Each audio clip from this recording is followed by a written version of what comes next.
이 시간 우리 주님께서 함께 하시고 말씀하여 주시옵소서. 예수님 이름으로 기도하였습니다. 아멘. 하나님의 교회에는 다양한 부류의 사람들이 나옵니다. 남자 성도도 있고 여자 성도도 있고 또 나이 드신 분들도 있고 또 젊은 층과 아이들도 있습니다. 도움이 필요한 사람들도 있습니다. 그 중에는 선한 증거를 가진 사람들도 있고 또 그렇지 못한 분들도 있습니다. 직분자들도 있고 그렇지 않은 분들도 있습니다. 연령이 다르고 또 직분이 다른 만큼 서로에게 다 다른 대우를 요구합니다. 바울은 이 젊은 종 디모데가 다양한 부류의 사람들을 섬기면서 혹시나 실수를 하지 않을까 염려해서 어떤 자세로 성도들을 섬겨야 하는지를 가르쳐주고 있습니다. 오늘 말씀을 통해서 다양한 개성과 또 지위와 또 신분과 또 성별을 가진 분들을 어떤 자세로 섬겨야 하는지 배우고자 합니다. 첫째, 성도들을 가족으로 대하라. 1절, 2절입니다. 바울은 먼저 연령과 성별의 차이에 따라서 목자의 태도가 달라야 함을 권면해 줍니다. 1절에 보면 늙은이들은 꾸짖지 말고 권하되 아버지에게 하듯 하며 젊은이에게는 형제에게 하듯 하고, 우선 늙은이를 꾸짖지 마라. 아버지에게 대하듯이 권해라고 했습니다. 꾸짖는다는 말은 말로 때리다 이런 뜻인데 공격적인 말로 질책하는 것을 가리킵니다. 에베소 교회에는 디모데보다 연령이 많은 분들이, 높은 분들이 많았습니다. 아마 이분들은 젊은 디모데를 무시할 수도 있었습니다. 또 교회 안에서 여러 잘못을 할 수도 있습니다. 그렇지만 그들을 꾸짖지 말고 권해라고 했습니다. 자기보다 나이 많은 분들을 대할 때 공격적인 말로 꾸짖거나 귀에 거슬리는 말로 나무라고 하지 말고 아버지를 대하듯이 권해라. 이 권한다는 말은 옆으로 따로 부른다, 그런 의미를 가지고 있습니다. 개인적으로 따로 불러서 격려하고 또 훈계하고 또 간청하라, 이런 의미로 말하고 있습니다. 그만큼 나이 드신 분들을 사랑과 존경하는 마음으로 위로하고 호소해야지 꾸짖고 이렇게 인격을 모독하고 상처를 주고 이렇게 해서는 안 된다는 것입니다.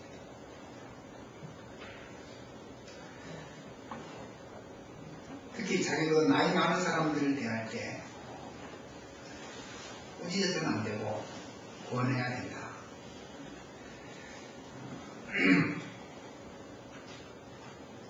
나이가 적은 사람이, 나이 많은 사람이 질책을 당할 때는 질책 당하는 그 자체, 그 내용이 굉장히 중요합니다.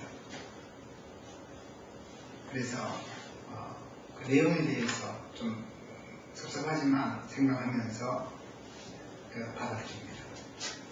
그러나 자기보다 나이 적은 사람에게 질책을 당하면 내용보다도 그 태도에 마음이 상해버립니다. 태도가 어린 사람이 그런 태도를 보여? 이렇게 생각하면서 내용에는 별로 관심이 없습니다. 마음이 상해서 안 받아들입니다. 특히 한국 사람들은 이스라엘 사람처럼 나이에 대해서 굉장히 민감합니다. 서양 사람들은 나이가 별로 중요하지 않습니다. 할아버지와 소년도 친구가 되고 모든 사람은 다 프렌드입니다. 중국 사람들도 비슷해졌습니다. 자식이 아버지를 고발하는 그 공산주의 사상에 물들면서 그런 모든 질서들이 다 무너져서 다 동등한 자격으로 서로 이렇게 합니다. 그러나 한국은 아주 엄격한 그런 질서가 유지되어 오면서 다른 건 다 무너져도 냉수한 그릇도 질서가 있다. 그런 어떤 생각이 내려옵니다.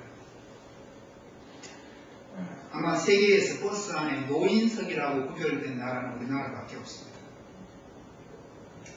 이런 상황에서 연세 드신 분들, 특히 자기보다 나이 많은 분들을 공경하는 자세로 대하지 않으면 많은 상처를 줄 수 있습니다. 그래서 절대로 할애하거나 또 무례를 범해서는 안 됩니다. 특히 VIP들을 대할 때, 또 처음 오는 그런 분들을 대할 때 우리가 정말 예를 갖추어서 잘 섬기고 조심스럽게 돌봐줘야 됩니다. 또 젊은이들에게는 형제에게 하듯 권해라 그랬습니다. 형제라는 말은 하나님을 아버지로 모시고 사는 모든 성도들의 가장 기본적인 관계를 표현할 때 쓰는 말이 형제입니다. 바로 사랑의 관계를 의미하는 것이죠. 교회에는 청년들이 있습니다. 청년들이 자기보다 나이 어리다고 해서 무시하거나 함부로 말해서도 안 됩니다. 형제에게 하듯 권해라고 했습니다. 친형제가 잘못을 범했더라도 가혹하게 그렇게 하진 않습니다. 사랑으로 다 이루고 또 보살펴주고 또 도와주고 이렇게 합니다. 그래서 정죄하거나 판단하거나 미워하는 이런 마음을 버리고 조용히 옆으로 불러서 권면하고 대하고 격려하고 위로해주고 이렇게 해줘야 됩니다. 그리고 늙은 여자에게는 어머니에게 하듯 하며, 특히 나이 드신 여자분들에 대해서 무시하기 쉬운데 어머니를 대하듯이 대하라고 했습니다. 공경하는 마음으로 대해야 됩니다. 우리 교회도 이제 연세 드신 분들이 여럿이 나오고 있습니다. 10대에서 70대까지 아주 폭이 많이 넓어졌습니다. 그래서 자기보다 나이 많은 분들을 늘 배려하면서 또 그들을 존경하는 그런 마음으로 잘 대해줘야 됩니다.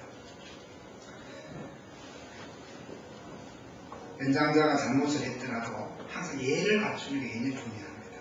예를 갖추어서 어머니나 아버지에게 하듯이 조심스럽게 권면해줘야 됩니다. 그리고 젊은 여자를 온전히 깨끗함으로 자매에게 하듯 해라. 깨끗함이란 성적 순결을 가리키는 말인데 마음과 육체를 풀어서 흠이 없는 그런 상태를 가리킵니다. 디모데가 아주 젊었습니다. 그래서 젊은 여자를 대할 때 느낄 수 있는 어떤 그 성적인 욕망을 염두에 두고 하는 말입니다. 그래서 온전히 깨끗함으로 라고 말했습니다. 영어로 보면 with absolute purity, 절대적인 순결함으로 그런 뜻입니다. 그러니까 추워도 흑심을 품지 말고 정결한 몸과 마음으로 젊은 여자를 자매 대하듯이 해라. 여동생 대하듯이 해라 하는 것이죠. 요즘은 참으로 험난하고 또 폭력적인 세상입니다. 과거의 험난이라고 하면 향촌동 골목이나 룸살롱을 생각을 했습니다. 폭력이라고 하면 폭력배들만 생각했습니다. 그래서 이제는 어른부터 아이까지 이 성적 험난에 물들어 있습니다. 중학생이 초등학교 학생들을 집단으로 성폭행을 하고, 또 초등학생이 집단 괴롭힘을 당하다가 자살을 하고, 멀리 있는 이야기가 아니라 바로 우리 이웃에서 일어난 사건입니다. 우리와 상관없는 문제가 아닙니다. 우리 내면에도 알게 모르게 험난하고 폭력적인 이런 요소들이 많이 우리 몸에 물들어 있습니다. 다양한 대중매체를 통해서 우리가 무의식 속에 그런 것들이 자꾸 이제 입력이 돼서 물들어가고 있습니다.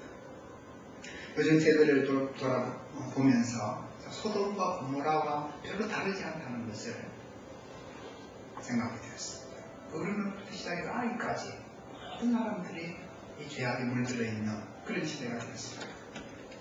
이런 시대에 우리가 하나님 앞에서 노아처럼 또 아브라함처럼 늘 자신을 살피면서 일절 깨끗함으로 형제자매를 대하고 우리 마음에 끌어오르는 그런 정욕과 폭력성을 다스릴 줄 알아야 됩니다. 그래야만 이 교회가 거룩한 공동체로 유지가 될 수 있습니다. 둘째, 참 과부인 과부를 존대하라. 바울은 이제 과부들에 대해서 길게 고면합니다. 왜냐하면 초대교회는 이 과부들이 굉장히 많았습니다. 특히 전쟁이 자주 일어나면서 남자들이 가서 전쟁에 죽고 과부들이 많이 되었습니다.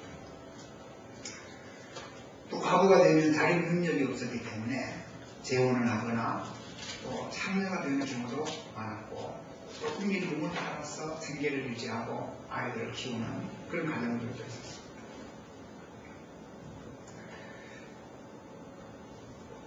그래서 초대교회에서는 이 과부들을 돕는 그런 일을 굉장히 열심히 했습니다. 에베소 교회도 많은 과부들이 있었습니다. 이분들을 어떻게 섬기느냐 하는 것이 디모데에게 굉장히 중요한 문제였습니다. 그래서 먼저 중요한 원칙을 제시하는데 3절에 보면 가장 중요한 원칙은 참 과부인 과부를 존대하라. 존대하라는 말은 그냥 존경하고 보배처럼 귀하게 여겨라 그런 뜻입니다. 참 과부를 공경하고 보배처럼 귀히 여겨야 된다. 과부라 무시해서는 안 된다. 특히 과부들 중에서 참 과부를 보배처럼 귀하게 여겨라. 이 참 과부라는 말은 그 남편이 없을 뿐만 아니라 아무도 돌봐줄 사람이 없는 그런 과부를 가리킵니다. 그러면 이런 그 교회에 있는 참 과부들을 어떻게 섬겨야 됩니까? 첫째로 먼저 가족들로 섬기게 해라 했습니다. 4절에 보면 만일 어떤 과부에게 자녀나 손자들이 있거든 그들로 먼저 자기 집에서 효를 행하여 부모에게 보답하기를 배우게 해라. 이것이 하나님 앞에서 받으실 만한 것이다. 정말 힘들게 살아가는 과부가 있는데 힘들게 사니까 무조건 교회에 데리고 와서 교회에서 도와줘야 된다. 이렇게 해서는 안 된다는 것이죠. 자녀나 손자들이 있으면 그들로 먼저 효를 행하도록 도와줘야 된다는 겁니다. 왜냐하면 그들은 부모와 구조상들에게 받은 은혜를 보답해야 할 책임이 있기 때문입니다. 그것이 하나님 앞에서 받으실 만한 것입니다. 그러므로 1차적으로 가족이 있는 과부들은 가족들로 하여금 그 과부를 보살피도록 도와줘야 된다는 것이죠. 보답해야 한다는 말은 현재 능동 부정사로서 계속적으로 지속돼야 된다. 보답하는 행위는 계속돼야 된다. 그런 의미를 가지고 있습니다. 과부뿐만 아니라 8절에 보면 누구든지 자기 친족, 특히 자기 가족을 돌보지 아니하면 믿음을 배반하는 자고 불신자보다 더 악한 자니라. 가족을 돌보지 않는 사람은 불신자보다 더 나쁜 놈이다. 한국 사회가 노령을 되어가면서 상상할 수 없는 그런 많은 사건들이 일어나고 있습니다. 치매에 걸린 시어머니를 옮겨서 죽이는 며느리도 있고 또 필리핀의 노모를 초청해서 재산을 다 빼앗고 그냥 내다 버린 아들도 있습니다. 바울은 누구든지 자기 친족, 특히 자기 가족을 돌보지 않는 자는 믿음을 배반한 자다. 불신자보다 더 악한 자다라고 말했습니다. 우리 하나님은 내 부모를 공경하라는 계명을 주신 분이십니다. 이것이 인간으로서 가장 기본적인 윤리이기 때문입니다. 따라서 이 계명을 저버리는 자는 하나님을 믿는 사람이라 할 수 없습니다. 그리고 5절에서 7절에 보면 항상 간구와 기도하게 해라. 참 과부로서 외로운 자는 하나님께 소망을 두어 주야로 항상 간구와 기도를 하더니와 향락을 쫓아 사는 자는 살았으나 죽었느니라. 네가 또한 이것을 명하여 그들로 책망받을 것이 없게 해라. 참 과부는 소망을 하나님께 두고 항상 간구와 기도에 힘쓰는 자들입니다. 그러나 향락을 좋아하는 과부는 살았으나 죽은 자다. 아마 그 외로움을 달래기 위해서 인간적인 방법을 사용한다거나 또 몸을 팔아서 어려움을 해결한다든지 이런 자들은 살았으나 죽은 자와 마찬가지다. 그렇게 해서는 안 된다. 과부들을 명해서 썩어질 세상에 소망을 두지 않고 하나님께 소망을 두고 살 뿐만 아니라 도덕적으로 흠없는 삶을 살도록 도와줘야 된다라고 권면하고 있습니다. 아마 바울은 성전에서 아기 예수님을 축복한 안나 할머니를 모델로 생각하지 않았나 생각됩니다. 누가복음 2장에 나오는 그 안나는 결혼한 지 7년 만에 과부가 돼가지고 84년 동안 성전을 떠나지 아니하고 늘 기도했습니다. 금식하면서 기도했습니다. 오직 오실 그리스도께 소망을 두고 평생을 살았습니다. 이런 과부는 상당히 존귀하게 여겨야 되고 섬겨야 된다는 것이죠. 윌럼 유어스비라는 학자는 경건한 과부는 교회의 영적인 발전소다 라고 했습니다. 한나처럼 이렇게 정말 항상 간구와 기도를 힘쓰는 이런 과부들의 그 기도를 통해서 교회가 빛을 발할 수 있는 그런 동력이 된다는 것이죠. 그에 의하면 경건한 과부들은 기도회의 중추이며 신방에 열심을 내며 주일학교에서 교사층을 다 채우고 있다라고 했습니다. 바울은 디모데에게 이런 과부들이 정말 하나님께 소망을 두고 기도에 힘쓰는 자들이 되도록 그렇게 도와줄 것을 명하고 있습니다. 그러면 참 과부를 선별하는 기준이 무엇입니까?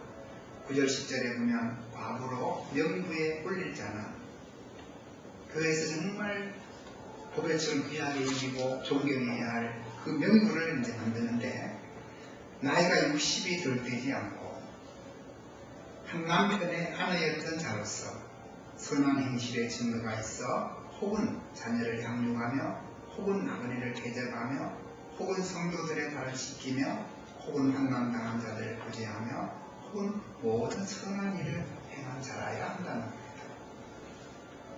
존대받아야 할 참과부의 명부에 올릴 사람은 단순한 구제 대상이 아니라 영적으로 좋은 영향력을 끼치는 그런 자라야 된다는 것이죠. 60이 덜 되지 않아야 되고 이 말은 아마 거의 이제 기력이 쇠해서 더 이상 스스로 일을 해서 살아갈 수 없는 그런 나이라고 생각됩니다. 2000년 전에 60이면 요즘 한 80이나 될까요? 그런 하여튼 60이 덜 되지 않아야 된다라고 했습니다. 그리고 한 남편의 아내였던 자라야 된다. 그러니까 이혼한 여자는 안 된다는 거죠. 한 남편 아내로서 정말 충실한 또 순결과 정절에 본이 되는 사람이라야 된다. 또 자녀를 양육한 자라야 된다. 어머니로서의 좋은 본을 보인 사람, 또 나그네를 대접한 사람, 특히 초대교회 순인들을 대접하는 일을 하는데 솔선수범해서 그들을 대접하고 섬기는 일에 적극적으로 헌신한 그런 사람을 참 과거의 명단에 올려야 된다는 겁니다. 또 성도들의 발을 씻기는 자, 참 비천한 낮은 곳에서 섬기고 봉사하고 헌신한 사람, 또 환난당한 자들을 구제한 사람, 줄인 자에게 음식을 주고 병든 자들을 돌봐주고 슬퍼하는 자를 위로해주고 하는 그런 일을 한 여자들, 또 모든 선한 일을 쫓는 자는 모든 일에 사랑으로 헌신적으로 섬기는 일을 행한 자를 가리킵니다. 선한 일로 좋은 평판을 가지고 있는 사람들, 이런 사람들을 참 과부의 명단에 올려야 된다는 것이죠. 실제로 초대교회에는 특정한 직분을 가진 이런 과부들의 그 조직체가 있었습니다. 그래서 교회의 중보자라 불리기도 하고 또 문직이라고도 불리기도 했습니다. 이들의 직책은 젊은 여자들에게 유익한 권면을 해주고 또 항상 기도하고 금식하면서 병든 자들을 위로하고 또 성찬 여자들에게 세를 준비시켜주고 성찬에 참여하도록 돕고 또 교회가 부양하는 과부들과 고아들을 도와주는 그런 역할을 참 과부들이 했습니다. 주와 복음을 위해서 헌신한 분들이 그들의 생명의 다기까지 교회를 위해서 봉사하고 헌신할 수 있도록 교회가 도와줘야 한다는 것입니다. 셋째로 교회의 짐을 지우지 마라. 11절에 보면 젊은 과부는 거절해라. 젊은 과부는 60이 안 되는 과부를 말하는데 이들은 참 과부의 명단에 올리지 말라는 겁니다. 그 이유가 무엇입니까? 이는 정력으로 그리스도를 배반할 때에 시집가고자 하느니 처음 믿음을 저버렸으므로 정죄를 하느니라. 또 그들은 게으름을 익혀서 집집으로 돌아다니고 게으를 뿐 아니라 쓸데없는 말을 하여 일을 만들고 마땅히 아니할 말을 한다. 참 과부에 명단에 올릴 때 선서를 했다고 해요. 남은 생애를 과부로서 온전히 주님만을 섬기겠다라는 서약을 하나님 앞에서 하고 참 과부의 명단에 올렸습니다. 그런데 젊은 과부를 올려놓으면 선서를 해놓고 마음에 드는 남자를 만나면 선서를 깨버리고 시집을 가버린다는 것이죠. 그래서 처음 믿음을 저버리게 되고 결국 정죄를 받게 된다.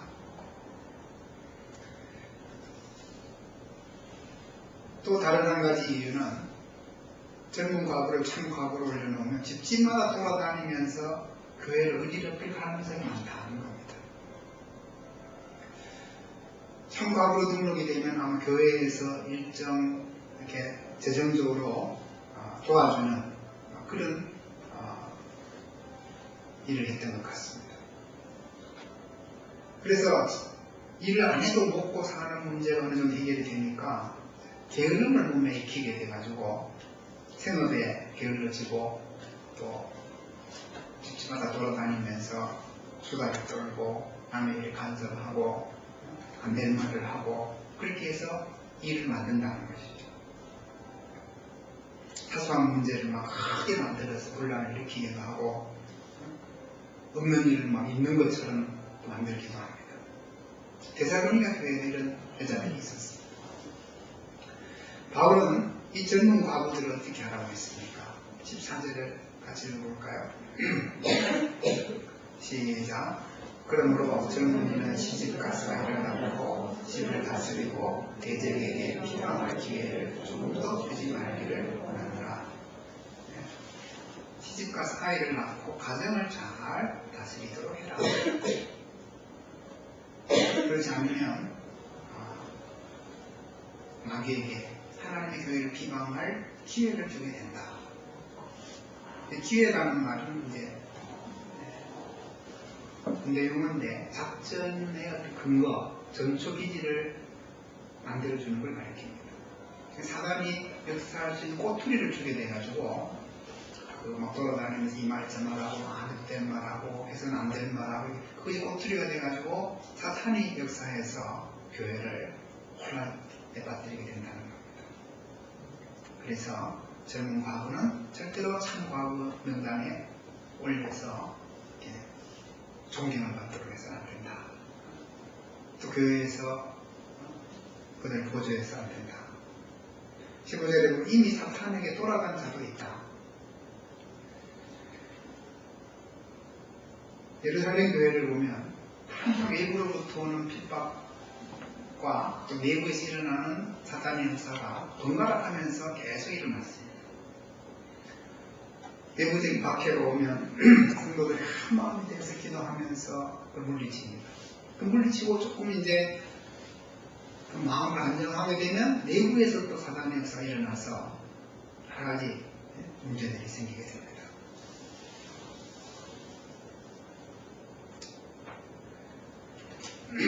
그래서 사단에게 절대로 기회를 비방거리를 주도록 해서는 안 된다는 거죠.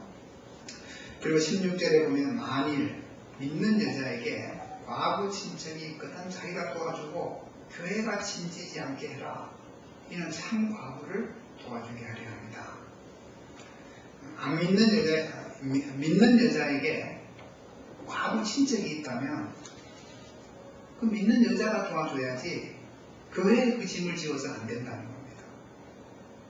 앞에서 말한 자녀들과 손자들이 첫 번째 부모를 부양하는 의무를 짊어져야 되고, 다음에는 믿는 여자가 과부 친척들까지 또 도와줘야 된다. 좀 더 폭넓은 친척의 개념을 도입하고 있습니다. 그래서 교회에 짐을 지우지 않도록 그렇게 해라는 겁니다. 교회에서 도움을 받게 되면 어떤 면에서 편하고 싶습니다. 그렇다고 해서 이 사람 저 사람 다 데리고 와서 교회에 짐을 지우게 되면 교회는 무거운 짐을 지게 되고 결국 힘을 잃어버리게 된다는 것이죠. 오순절에 그 성령이 강림하신 후에 예루살렘 교회가 탄생하게 되었고, 예루살렘 교회는 굉장히 은혜와 진리가 충만했습니다. 그래서 자기 너무 은혜를 받아서 재산을 다 팔아가지고 사도들의 발 앞에 갖다 놓았습니다. 그럼 사도들은 각 사람 필요에 따라 재산을 나눠주고 모든 것을 통용하면서 서로 내 것이라 하는 자가 없을 만큼 그렇게 아름다운 그런 사랑의 공동체가 형성이 됐습니다. 사도행전 2장 43절 44절에 보면 믿는 사람이 다 함께해서 모든 물건을 서로 통용하고 재산과 소유를 팔아서 각 사람 필요에 따라 나눠줬습니다. 그런데 이런 제도가 얼마 되지 않아서 사라지게 됩니다. 왜 사라졌을까요? 여러 부작용들이 생기게 됐다는 겁니다. 부재하는 문제로 성도들 간에 누구는 많이 도와주고 누구는 적게 도와주고 갈등이 생겼습니다. 왜 히브리파 과부들은 많이 도와주고 헬라파 과부는 덜 도와주는가? 교회가 분쟁이 일어납니다.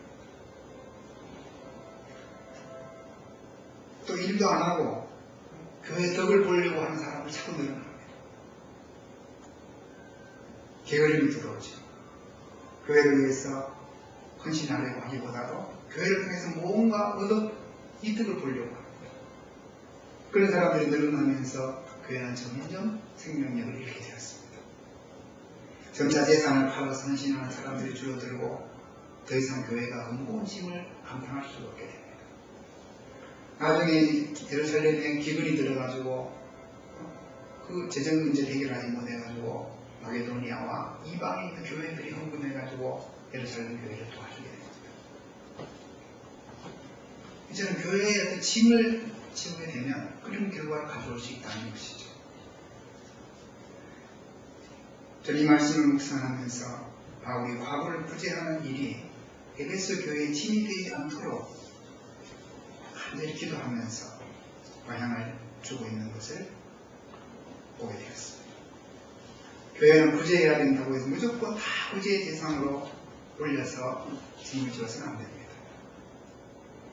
짐이 되지 않는 범위 내에서 또 교회의 몸된 그리스도의 몸된 교회를 위해서 평생을 헌신하고 늙어서 아무도 도와줄 수 있는 친척도 없고 정말 영적으로 좋은 영향력을 끼친 사람들을 책임있게 도와줘야 된다.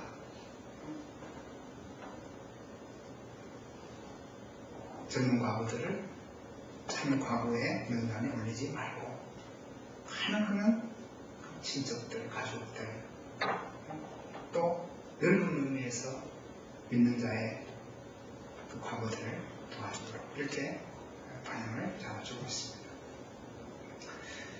말씀을 맺겠습니다. 교회는 예수 그리스도의 몸입니다. 교회의 머리는 예수 그리스도이십니다. 모든 성도들은 그리스도의 몸에 붙어있는 지체들입니다. 하나님을 한 아버지로 모시고 섬기는 가족입니다. 우리는 예수 그리스도의 피로 맺어진 한 형제요 자매입니다. 하나님 앞에 모든 성도들이 사랑받는 존재고 또 아들의 피로 사신 존귀한 자들입니다. 그래서 서로를 존중히 여겨야 됩니다. 특히 연세분들을 든 분들을 존중하고 자기보다 나이 많은 분들에게 언제나 이해를 갖춰야 됩니다.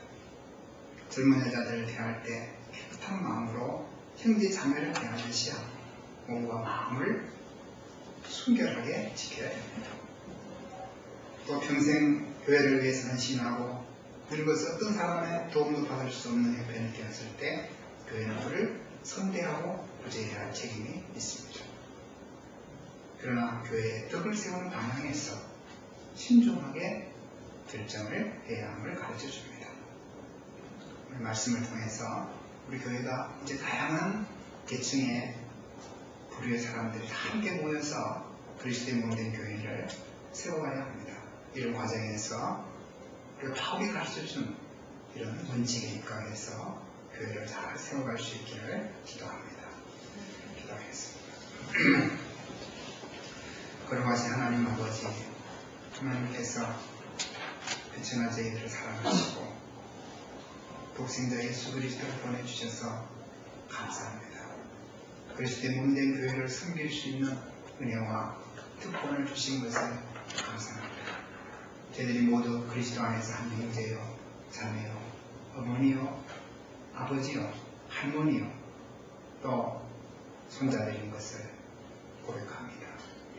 모든 사람들 한 형제요, 자매요, 한 가족을 영접하고 존귀히 여기며 예를 갖추며 서로를 섬길 수 있도록 은혜 베풀어 주시기를 간절히 기도합니다. 아버지 하나님, 주와 복음을 위해서 헌신한 그들을 존중하며 존대할 수 있도록 은혜를 허락하여 주시옵소서. 그래서 저희 교회가 서로 사랑하며 정말 그리스도의 아름다운 성품이 묻어나는 아름다운 공동체로 빚어질 수 있도록 은혜를 베풀어 주시옵소서. 감사하고 예수님 이름으로 기도하였습니다. 같이 일어나셔서 찬송가 363장 주시겠습니다.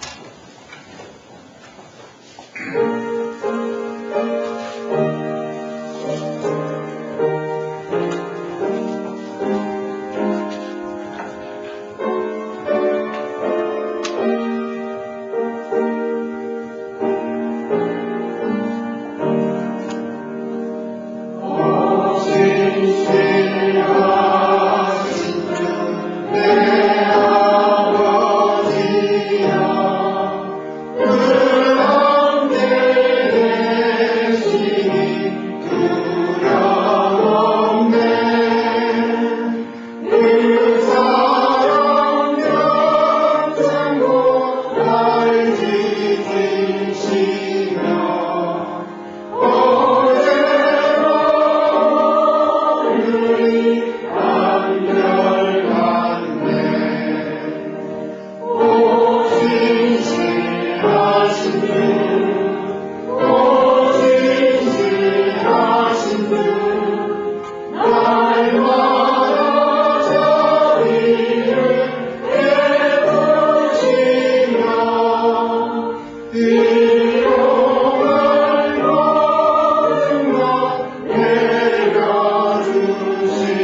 토요일 날 성부영신 예배를 위해서 기도하는 시간 갖겠습니다.